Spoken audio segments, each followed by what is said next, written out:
제정하셨고 또 내가 너희에게 전한 것은 주께 받은 것이다 라고 하면서 성찬식이 어떻게 시작되어졌는지를 우리에게 설명해 주고 있습니다. 시간은 주 예수께서 잡히시던 밤입니다. 우리는 날짜가 언제 바뀝니까? 밤 12시에 날짜가 바뀝니다. 11시 59분까지는 11월 4일이었다가 1분만 지나고 나면 12시가 지나면 0시 1초부터 해서는 11월 5일로 날짜가 바뀌어지게 됩니다. 유대인들은 밤 12시에 날짜가 바뀌는 것이 아니고 해가 지는 저녁 6시에 날짜가 바뀌어집니다. 예수님께서 몇 시에 십자가에 못 박히셨습니까? 성경에 보면 제3시, 3시. 그 제3시는 아침 6시 0시로 기준해서 제3시면 오전 9시경에 못 박히셨고 제9시에 운명하게 됩니다. 제9시는 오후 3시쯤입니다. 그리고 3시간이 지나서 저녁 6시가 되면 안식일이 시작되어지는 겁니다. 그래서 안식이 시작되면 아무것도 해서 안 되고 할 수 없기 때문에 서둘러서 시신을 내려서 아리마대 사람 요셉의 그 무덤에 서둘러 장사 지내게 되었던 것입니다. 그러니까 예수님께서 지금 주 예수께서 잡히시던 밤은 바로 그 안식일 전 예비일 저녁 시간이었습니다. 그때 제 아들과 함께 유월절 식사 최후의 만찬을 드시다가 예수님께서 떡을 떼시고 축사하시고는 이렇게 말씀하십니다. 이것은 너희를 위하는 내 몸이다. 떡을 떼어서 축사하시고 들고는 이것은 너희를 위하는 내 몸이니 이것을 행하여 나를 기념해라. 그렇게 말씀하시고는 식사가 다 마치고 난 다음에는 다시 잔을 가지시고는 이 잔은 내 피로 세운 새 언약이니 이것을 행하여 마실 때마다 나를 기념해라 라고 말씀하셨습니다. 성찬식 즉 이것을 행하라고 주님께서 2번 말씀하셨고 떡을 가지시고 잔을 가지시고 이것을 행하는 목적은 바로 나를 기념하는 것이다. 나를 기념하기 위해서 성찬을 행하라. 그렇게 말씀을 하셨습니다. 여러분, 이 잡히시던 날 저녁에 예수님께서 유월절 만찬, 유월절 식사를 드시다가 떡을 떼시면서 하셨던 이 말씀을 제자들이 이해하셨을 것 같습니까? 못했을 것 같습니까? 잔을 가지시면서 이것은 나의 피로 세우는 새 언약이니 이것을 행할 때마다 나를 기념하라 하셨을 때 제자들이 그 말씀의 의미를 이해했을까요? 못했을까요? 저는 99.9% 이해 못했다고 생각합니다. 왜냐하면 지금 제자들의 머릿속에는 무슨 생각이 가득합니까? 이제 예수님께서 드디어 예루살렘에 입성하셨습니다. 그러면 이제 곧 예수님께서 메시아 왕국, 새로운 시대를 시작하실 것을 제자들은 기대하고 있습니다.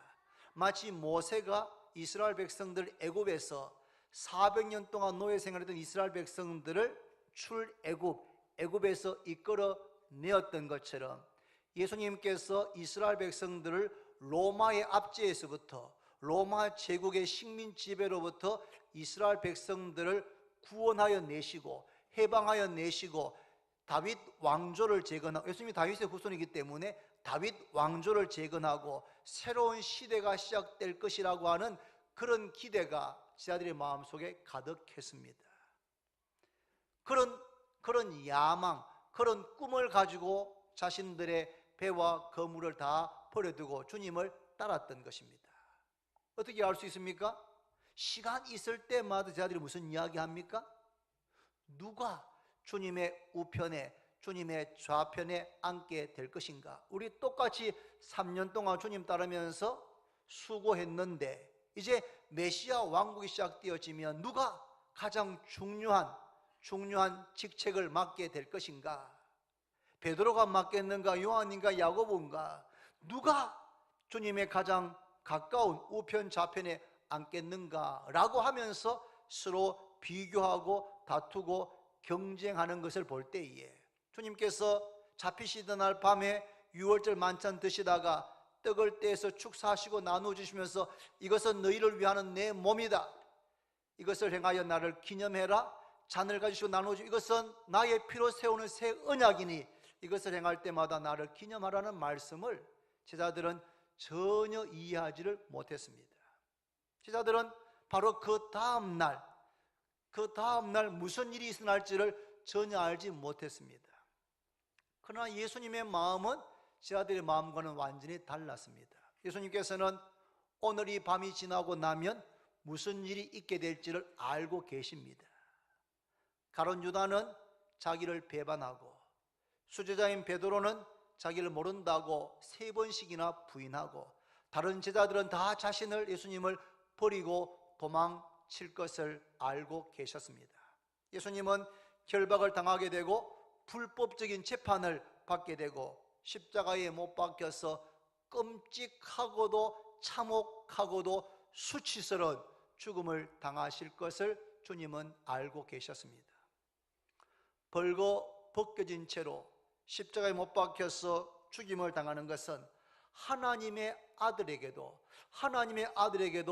감당하기 어려운 일이었던 것 같습니다.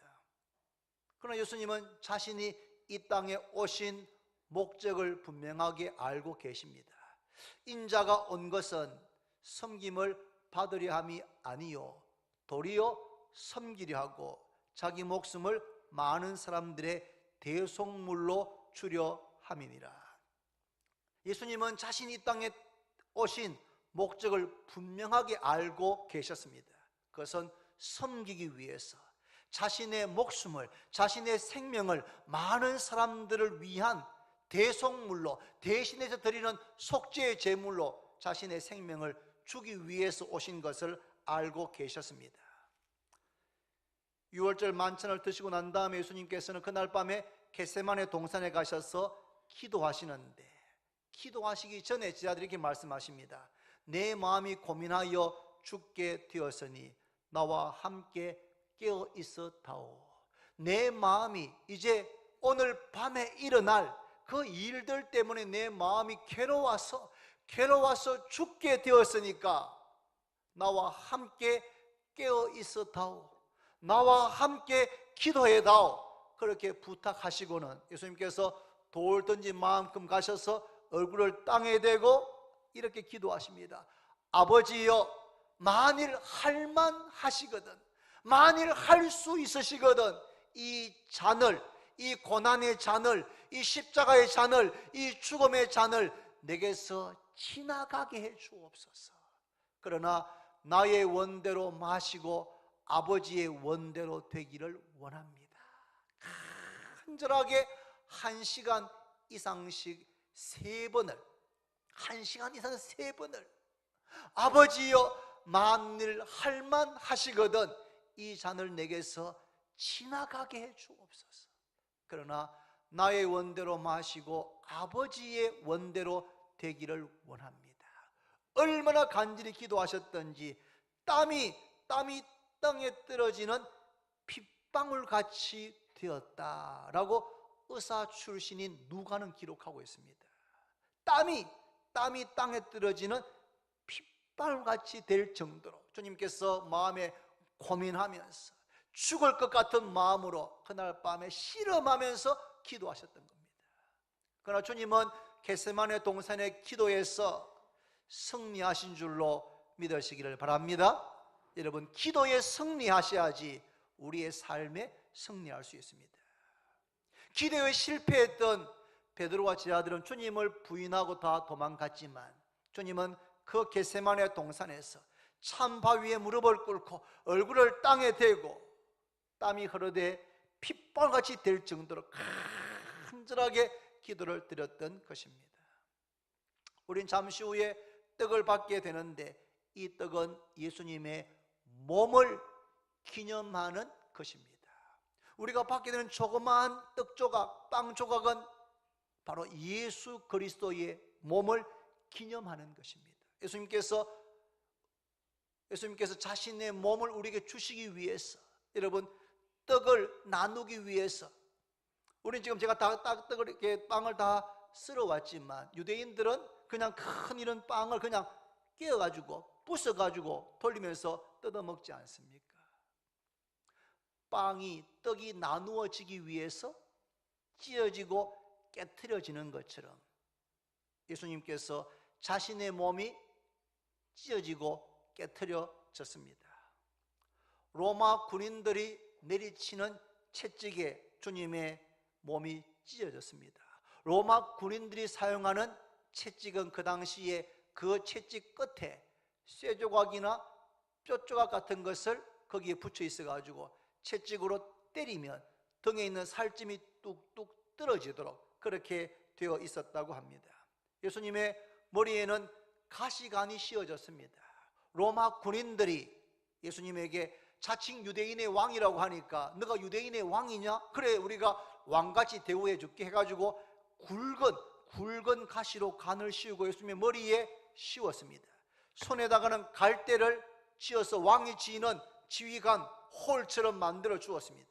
그리고 그 앞에 고개를 숙이면서 유대인의 왕이여 평안할지어다 라고 조롱했습니다. 조롱이 끝난 다음에는 주먹으로 예수님 얼굴을 때리고 손에 있는 갈대를 빼앗아가지고 머리를 쳤습니다. 머리에 씌어진 굵은 가시가 예수님의 머리로 박히면서 피가 얼굴을 타고 흘러내렸습니다. 예수님의 양손과 양발은 녹선 굵은 대못에 의해서 예수님의 몸을 십자가에 고정시키기 위해서 못 박았습니다. 로마 군인들은 예수님이 사망했는지를 확인하기 위해서 십자가에 달려있는 그 예수님을 밑에서 창으로 옆구리를 찔렀습니다. 그 창이 예수님의 심장을 관통해서 물과 피가 다 쏟아졌던 것입니다. 왜 예수님의 몸이 이렇게 깨어지고 찢어졌습니까? 그 이유를 이사야서는 이렇게 말하고 있습니다. 그가 찔림은 우리의 허물 때문이요 그가 상함은 우리의 죄악 때문이라. 그가 징계를 받음으로 우리는 평화를 누리고 그가 채찍에 맞음으로 우리는 나음을 받았도다. 우리는 다 양 같아서 그릇 행하여 각기 제 길로 갔거늘 여호와께서는 우리 모두의 죄악을 그에게 예수님에게 하나님의 아들에게 담당시켜셨도다. 나의 허물 때문에, 나의 죄악 때문에 내가 평화를 누리도록 하기 위해서, 내가 나음을 받도록 하기 위해서 예수님의 몸이 찢어지고 못에 박히고 창에 찔리고 참혹한 죽음을 당하게 되신 것입니다. 우리가 곧 마시게 될 잔은 우리 위에 흘리신 예수님의 피를 기념하는 도구인 것입니다. 왜 예수님께서 피를 흘리셨습니까? 오늘날 말씀드렸던 것처럼 피 흘림이 없이는 사함이 없기 때문입니다. 우리의 옷이나 다른 물건이 더러워지면 물로 씻을 수 있지만 우리가 짓는 죄는 물로 씻을 수가 없습니다. 죄를 씻는 유일한 방법은 죄 없으신 예수님께서 흘려주신 보배로운 피로만, 예수님의 보배로운 피로만 우리의 죄가 깨끗하게 흰눈같이 양털같이, 우리의 주홍같이 붉고 진홍같이 붉은 우리의 죄가 흰눈같이 양털같이 깨끗하게 되는 방법은 죄 없으신 예수님께서 보배로운 피를 흘려 주셔야지만 우리의 죄가 사함을 받게 되는 줄로 믿습니다. 예수님께서 피로 새 언약을 세우셨습니다. 새 언약이 있다면 옛 언약이 있을 거 아닙니까? 옛 언약은 뭡니까? 예수님께서 이 땅에 오시기 약 1400년 전에 이스라엘 백성들은 애굽에서 종살이 하고 있었습니다. 무려 400년 동안이나 종으로 노예로 살고 있었습니다. 하나님께서 그들의 부르짖는 소리를 들으시고 모세를 보내어서 애굽에 9가지 재앙을 내렸습니다. 그럴 때마다 바로는 이스라엘 백성들을 보내주겠다 했다가 재앙이 멈추면 다시 말을 바꾸고 9가지 재앙이 내렸지만 바로가 완전히 항복하지 않았습니다. 하나님께서 마지막 10번째 재앙을 내리시기 전에 이스라엘 백성들에게 모세를 통해서 흠없는 어린 양을 준비하게 했습니다. 그리고 1월 14일 날 저녁에 그 어린 양을 잡아서 그 어린 양의 피를 문설주와 문인방에 바르게 하고, 그리고 모든 이스라엘 백성들은 흠없는 어린 양의 피가 문설주에 발려있는 그 집 안에 들어가 있게 했습니다. 그날 밤 여호와의 사자가 이스라엘 전역을 지나가면서 모든 집에 있는 장자와 모든 가축의 첫 새끼를 그날 밤에 전부 다 죽였습니다. 심판하셨습니다.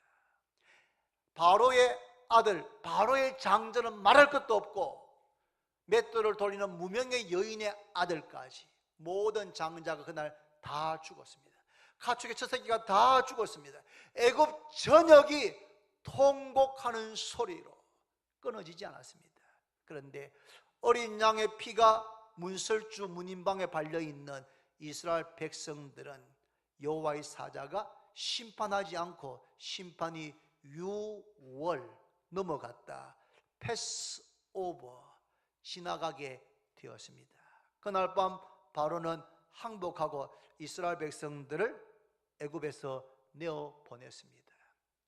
이스라엘 백성들이 400년간 노예 생활을 끝내고 해방된 날, 그것을 기념하는 것이 바로 6월절인 줄로 믿으시기를 바랍니다. 옛 언약이 무엇입니까?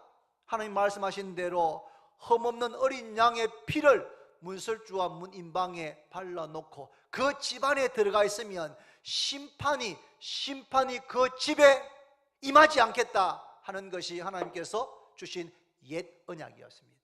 그런데 고린도전서 5장 7절에 보면은 우리의 유월절 양 곧 그리스도께서 희생되셨느니라. 유월절 어린 양은 예표입니다. 예표, 그림자입니다. 그림자. 실체는 무엇입니까? 예수 그리스도가 실체란 것입니다.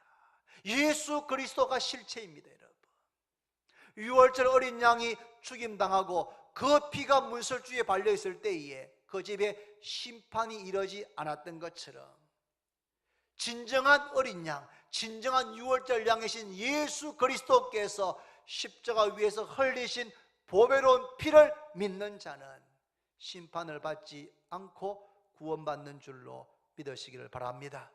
모세가 광야에서 뱀을 든 것 같이 인자도 들려야 하리니 이는 길을 믿는 자마다 영생을 얻게 하려 하심이라. 모세가 광야에서 뱀을 든 것 같이 예수님께서도 나무 십자가 위에 들려지게 되는데, 왜냐하면 이는 그를 믿는 자마다 멸망치 않고 영생 얻게 하기 위해서입니다. 하나님이 세상을 이처럼 사랑하사 독생자를 주셨으니 이는 그를 믿는 자마다 멸망하지 않고 영생을 얻게 하려 하심이라. 성부 하나님과 성자 예수님 사이에 새 언약을 맺으셨습니다. 새 계약을 맺으셨습니다. 그게 뭡니까? 예수님께서 우리의 죄를 대신해서 십자가 위에서 피 흘려 죽으시면 누구든지 그 피를 믿는 자는, 우리의 죄를 위해서 피 흘려 죽으신 그 예수님을 믿는 자는 멸망하지 않고 영생을 얻고 구원해 주시겠다는 것이 성부 하나님과 성자 예수님 사이에 맺어진 새 언약인 줄로 깨닫기를 바랍니다. 성찬에 참여해서 떡을 받아서 먹고 잔을 받아서 맞으면서 나를 대신해서 찢어주시고 깨트려 주신 예수님의 몸과 나의 죄를 씻어주기 위해서 흘려주신 예수님의 피를 기념하고 기억하고 감사하고 찬송하는 시간이 되기를 바랍니다. 성찬에 참여할 때마다 우리는 십자가 죽으심에 대해서 묵상할 뿐 아니라 우리는 하나님 아버지의 그 마음과 사랑에 대해서 우리는 성찬에 참여할 때마다 우리는 묵상해야 됩니다. 4일 전에 TV에서 동상이몽이라는 프로가 있습니다. 저는 인터넷에서 그걸 봤는데 동상이몽이라는 프로에 최정원 씨가 나왔습니다. 최정원 씨. 최정원 씨는 아마 탤런트인지 그런 것 같습니다. 이 최정원 씨는 2000년도에 수중분만하는 것을 방송에서 직접 촬영한 최초의 사람이랍니다. 2000년도에 지금 18년 전에 아기를 물속에서 낳는 거 있잖아요. 수중분만을 그전에 했는지 모르지만 어쨌든 이 최정원 씨가 수중분만하는 것을 방송국에서 실제로 촬영한 최초의 사람이었답니다. 그런데 이 최정원 씨가 그렇게 낳은 딸 이름이 수아인데 이 수아에게 수아 가졌을 때 이 엄마가 찍은 그 초음파, 이 수아의 초음파 사진부터 해서 그 과정을 다 보여주고 맨 마지막에 자기가 딸을 낳는 수중에서 분만하는 그 과정을 카메라로 녹화해 놓은 것을 딸에게 보여줬답니다. 저도 잠시 봤는데 깜짝 놀랐습니다. 욕조에 물이 막 피가 팍 이렇게 되는데 어후, 그러다가 아기가 이렇게 올라오는 거예요. 아유, 저보다 좀 늦게 아기 낳은 분들은 아기 분만실에 들어가서 탯줄 잘라 하던데 저는 안 그랬고, 제가 아마 들어갔으면 아마 기절했을 겁니다. 저는. 그런데 그걸 보여주니까 이 수아가 펑펑 울더랍니다, 애가. 그래서 엄마가 딸한테 수아야, 왜 엄마가 너를 낳는데 이렇게 고생하고 고통당하는 걸 보니까 마음에 감동이 되니, 고마워서 그러니? 라고 물었습니다. 그랬더니 딸이 하는 말이, 엄마, 그게 아니고 카메라는, 모든 카메라는 다 지금 이 최정원 씨를 집중해서 비추고 있는 거예요. 그래서 의사 선생님도 최정원 씨 남편은 욕조 뒤에 같이 들어가서 애기 같이 낳는 거예요. 같이 힘을 쓰는 겁니다. 남편도 아내도 모두가 다 아기 출산에 다 집중해 있는데 그 분만하는 그 옆에 친정 어머니, 이 수아의 외할머니가 그 애간장이 녹는 그 얼굴로 자기 딸이 아기를 낳는 그 과정을 이 어머니가 지켜보고 있는 겁니다. 애간장을 태우면서. 그러면서 아기가 태어났을 때 모든 사람들은 그 카메라는 그 아기에게 비추고 있는데, 집중하는데, 이 엄마는 달려가서 자기 딸, 아기를 낳은 자기 딸의 머리를 쓰다듬어 주면서 장하다 우리 딸 하는 걸 보면서 이 외손녀가 그 할머니의 그 눈빛, 할머니의 모습이 너무 감동이 돼가지고 울었다는 겁니다. 저는 그 이야기를 이렇게 읽고 보면서 이게 모든 친정 어머니들의 마음이겠구나. 자기가 아기를 낳아봤습니다. 자기가 아기를 낳아서 해산의 수고를 해보셨는데 자기가 낳은 딸이 결혼해서 아기를 낳을 때 그게 얼마나 힘들고 고통스러운지 아니까 막 애간장이 다 녹지 않겠습니까? 저도 앞으로 걱정입니다. 아들 둔 엄마들은 뭐 군대 보낼 때만 마음이 그렇다던데 나중에 우리 가인향이가 아기 낳을 때 아이고 저도 엄마 그럴까. 저는 아기를 안 낳아봤지만 그런 미루어 짐작하건대 그럴 것 같은 거예요. 여러분, 이게 뭡니까? 하나님 아버지의 마음입니다. 십자가에 달리셔서 예수님께서 엘리 엘리 라마 사박다니, 나의 하나님 어찌하여 나를 버리십니까? 영원전부터 성부와 성자는 하나였습니다. 함께 교제했습니다. 그 성자 예수님께서 우리의 죄를 대신 지시고 하나님의 심판을 받으시면서 성부로부터 버림을 받으시는 겁니다. 그래서 엘리 엘리 라마 사박다니, 나의 하나님 어찌하여 나를 버리시나이까. 절규하시는 겁니다. 그 아들의 절규하시는, 우리를 구원하기 위해서, 우리를 낳으시기 위해, 우리에게 생명 주기 위해서 절규하시는 그 아들의 모습을 더 이상 볼 수 없어서 해가 빛을 잃었습니다. 태양이 빛을 잃었고 온 사방이 캄캄하게 되었습니다. 캄캄하게 되었지만 빛을 만드신 아버지 하나님의 눈에 아들이 보이지 않겠습니까? 어둡게 되었다고 해도 그 신음하는 오전 9시부터 오후 3시까지 십자가에 바늘에만 찔려도 아픈데 이미 채찍으로 맞아가지고 온몸이 다 찢어졌는데 손과 발에 대못이 박혀가지고 녹이 몸에 퍼져가지고 열이 막 40도 가까이 가는데 이 양손과 양발에 못이 박혀서 체중 때문에 막 찢어지는 그 육체적인 고통에다가 성부로부터 우리의 죄를 대신해서 받으시는 그 저주와 심판을 받으시는 그 아들이 6시간 동안이나 십자가 위에서 절규하고 신음하는 그 소리는 아버지의 성부 하나님의 귀에 아무리 해가 빛을 잃어도 들렸을 겁니다. 아들이 십자가 위에서 고통당하는 처음부터 끝까지 아버지 하나님은 함께 고통을 당하셨고 어쩌면 아들이 당하는 고통보다 더한 고통을 성부 하나님께서 당하셨습니다. 저는 제 이 말이 조금도 과장이라 생각하지 않습니다. 왜 그러셨습니까?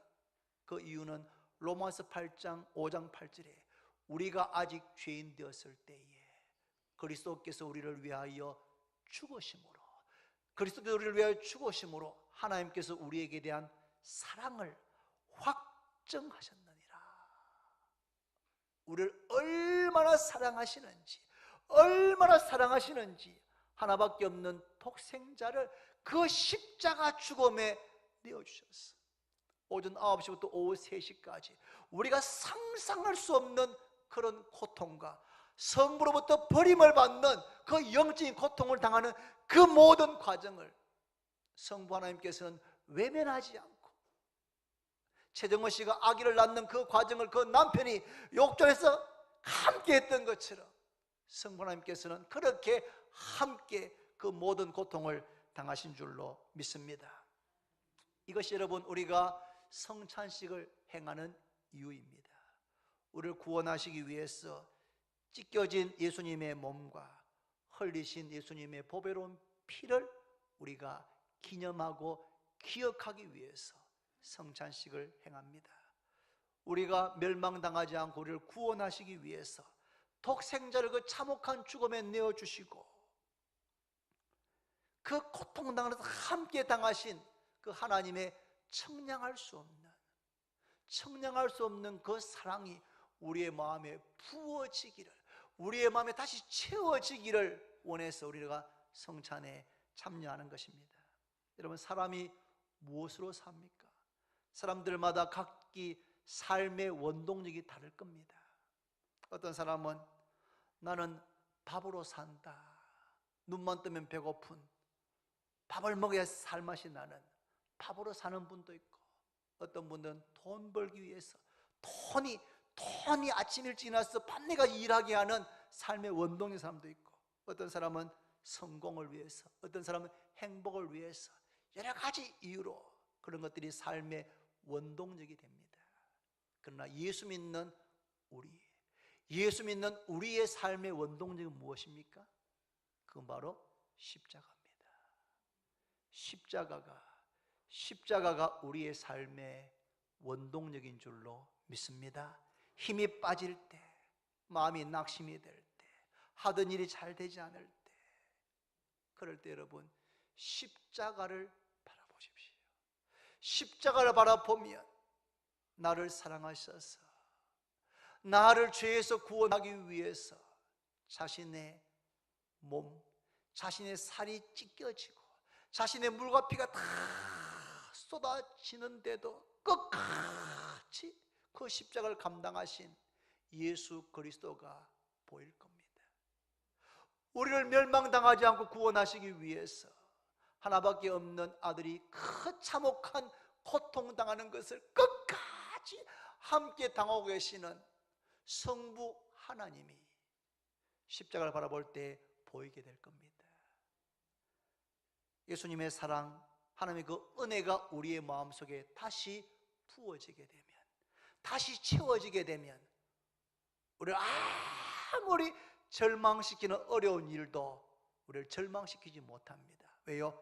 우리 속에 다시 우리를 살게 하는 삶의 원동력, 십자가의 사랑, 하나님의 은혜가 우리 마음에 부어지면 세상이 감당치 못할 그런 능력이, 그런 삶의 에너지가 우리에게 있게 되는 줄로 믿습니다. 우리 교회 어떤 집사님은 딸에게 신장을 받아서 건강하게 살고 계십니다. 어떤 집사님은 남편에게 신장을 받아서 건강하게 살고 계십니다.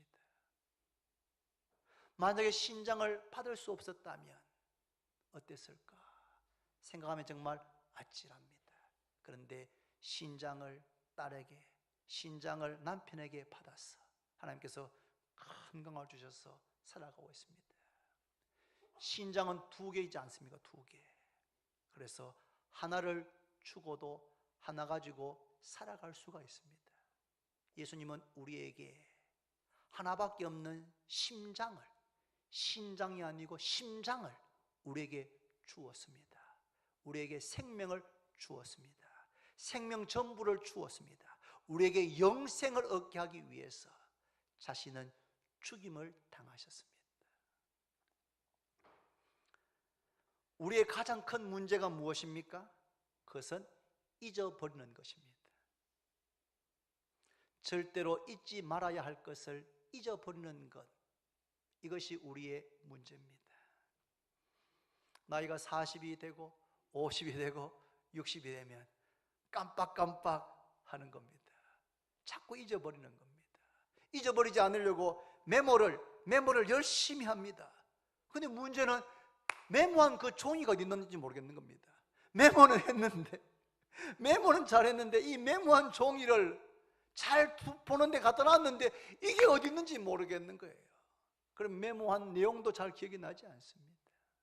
여러분, 우리가 평생 절대로 잊지 말아야 될 것이 2가지 있습니다. 첫 번째가 뭡니까?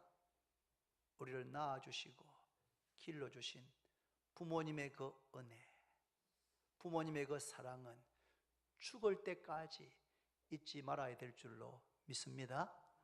또 한 가지 뭡니까?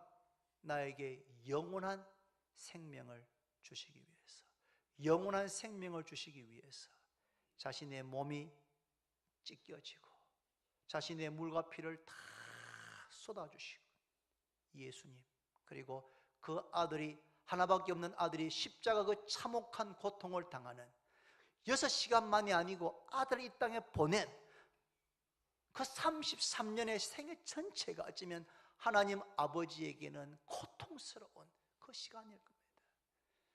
그 고통스러운 기간을 참으시고 사랑을 참으셔서 우리에게 생명 주신 하나님 아버지의 그 사랑, 예수 그리스도의 그 사랑을 죽는 날까지 잊지 않는 우리 모두가 다 되기를 바랍니다.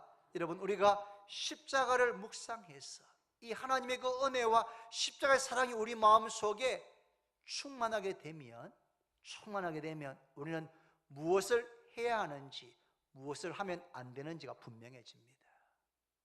여러분, 중환병으로 수술하고 회복된 사람은 삶이 선명해집니다. 내가 이제 뭘 해야 될지, 뭘 하면 안 될지가 선명해집니다. 왜요? 죽다 살아나 봤기 때문에 이제는 뭐가 중요한지 뭐가 덜 중요한지가 선명한 것입니다. 그런 경험이 없으면 우리는 마치 천년 만년 살 것 같이 살아가기가 쉽습니다.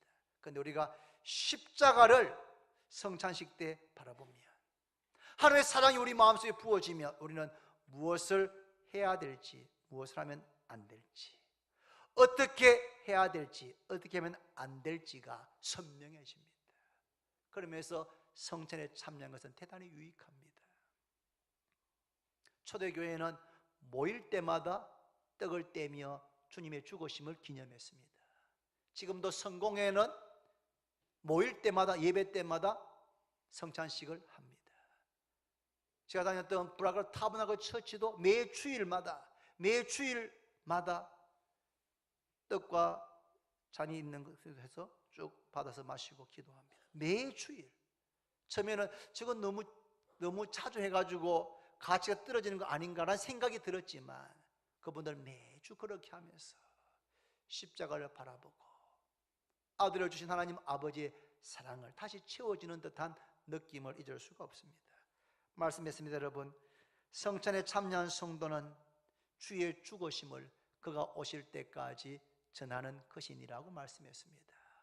성찬에 참여해서 우리의 이 텅 빈 마음에 하나님의 은혜가, 십자가의 사랑이 우리에게 충만하게 되기를 바랍니다. 그러는 그의 죽으심을 주님 다시 오실 때까지 증거하는 우리가 되기를 바랍니다.